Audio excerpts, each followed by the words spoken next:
Hi, okay. This is not necessarily a video for YouTube, but it might be. Mostly because I'm wearing this silly scarf. And I might decide not to do it. But I do want to get some thoughts down. And I may just decide I don't care what I look like. But I wanted to do a video because on my mind this morning, in my sort of observation of my own mind, the usual kind of thing happened where these benign and very pointless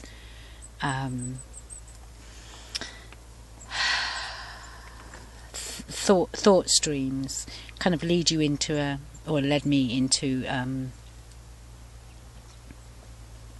I can't even remember them now, just ridiculous, nonsensical, meaningless little scenarios where I'm having imaginary conversations with people and I'm telling them about what I'm doing. Some of it is about justifying what I'm doing, some of it is in a very sort of benign and insidious and subtle way. And it's all very interesting. Anyway, so my awareness was on that, observing it, laughing about it, and just deciding, right, okay, let's really tie this down. Let's tie it down and maybe do a video for YouTube. So this is kind of like the precursor for that. And it may become the video. As I say, silly scarf and all. I don't know. We'll see. Okay. And I've written it down. So what I'm actually going to do is I'm going to just read what I've written down, because I think that will be easier than trying to recapture it, because I'll digress and all sorts of strange things like that. Okay, so first of all, if you are not using your mind, something else will. The mind operates cyclically. The mind is always working and has an automatic function which takes random records from somewhere in our stuff and sets them playing a merry la la la or not so merry tune. Each thought or thought stream is going somewhere or nowhere, endlessly, automatically, around and around, and has a frequency. Some are fairly benign seeming and just take us on a merry little voyage to La La Land. Their purpose, it seems to me, is about self-distraction, and they simply waste creative energy, and along the La La way, insidious and subtle passengers climb aboard. Their agenda is to add something. Usually it is an emotional charge of some kind, either pleasant or not. Go away. In their company, we can get swept into side streams of judgment, self-justification, and issues, generally or specific. It's all very subtle. It leads us into low vibrational levels of thought, emotion, and being. It's a brilliant time waster and distraction. The mind needs to be harnessed. The programs disabled. Your own mind managed. Because one of the things I say to my Gretchen of Ind, or whatever it is that's also doing that, because it's not just Gretchen of Ind, there are other elements that do that. But what I say is, this is my mind. I did not decide to think those things. I choose not to continue with it. Thank you, but no. And if there is a significant emotional charge or content in it, I will also examine that, because it's about examining the record. Not just taking the needle off, removing the record from the record player and breaking it and chucking it away. No. There's no wisdom in that. There's no learning in that. There's no self-awareness in that. There is no knowing yourself. There is no understanding how you create and what you created in that. So for me, it's about looking at the record. Okay, what is that? Subtle or not? Anyway, that's one little digression. Back to the writing. In some cases, it is not so la-la pleasant or benign, and will find a ready and waiting ego, who's just so caught up in the mental emotional grooves of its own making, that the add-ons can easily and simply turn up the volume and have themselves a festival on the frequency and emotions that are being played out over and over and over. The record gets stuck in the groove of stuff. The stuff could be scenarios and emotional content around our woundings, our self-worth, judgment, vengeance, victim-perpetrator scenarios, internal and eternal battles, fearful, anxious or depressed states, constant worry, survival, a sense of belonging, loneliness, grief, you name it, whatever is in you, that's what the content will deliver up.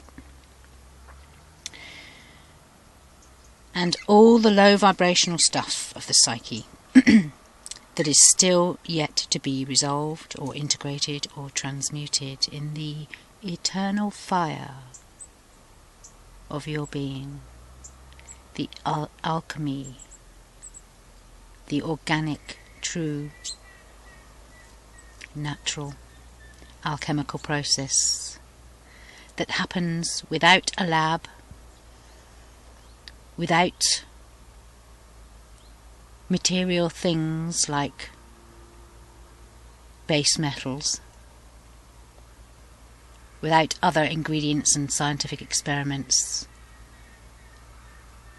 It is all an internal, natural, organic process.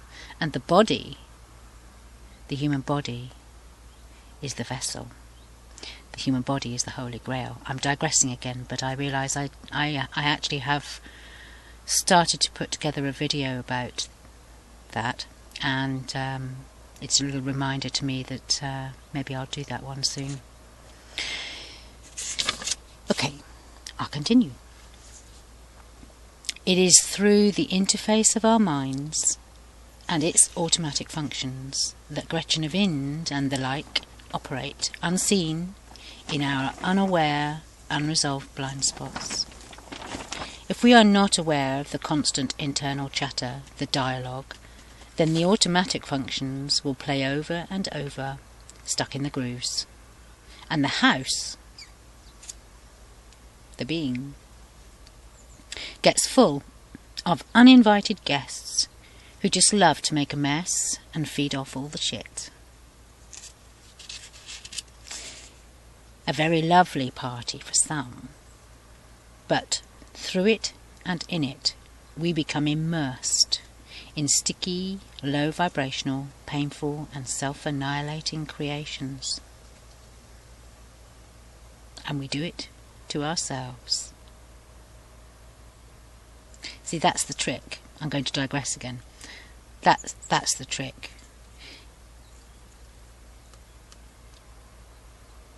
That's the whole ruse. Because the process is that it sounds like us, but it's something else. It's a parasite, or an off-world, or a shadow government, or mind control, whatever. So it looks and sounds and behaves as if it's us doing it, and it is, because there we are doing it.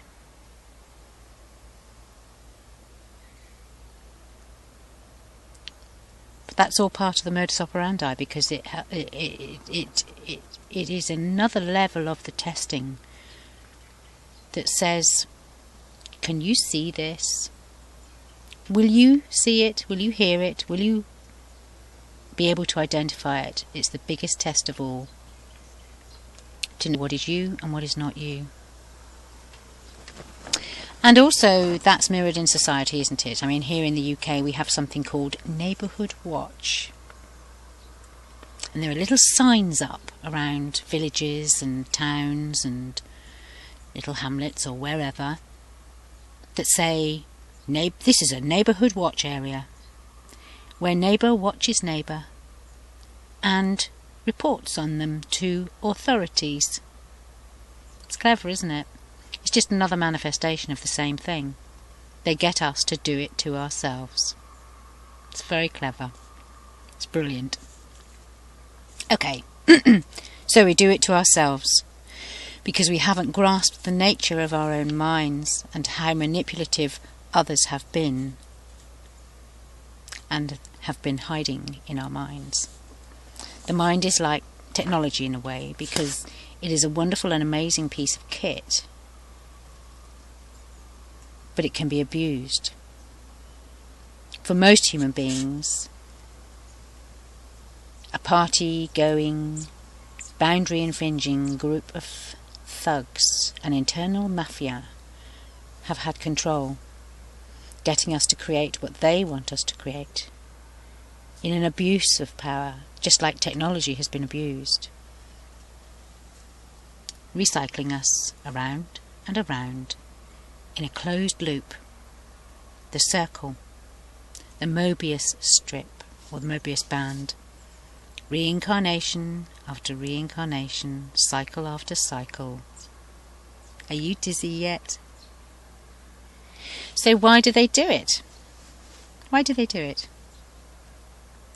And here's the trick. It's because they can. And this is the test for us. Can we see through it? It's very clever. We designed it that way. And it has to be the best, because we are what we are. And the flip side of this is that through the messing, we create an entire and complete universal template and structure filled with cul-de-sacs, parallels, stagnant pools, amazingly entertaining side branches, all the things of life. We live, we love, we hate, we hurt, we harm, we care, we abuse, all the ways, all the experiences, both sides. All of it aided by these internal with external counterparts, adversaries. That is how they serve us, by being the best. You know, so understanding the mind, it's a hall of mirrors, it's a labyrinth. Are you done yet? I'm done. Okay. Very brief video, and I may or may not post it because of the silly scarf, but there it is. Okay, bye.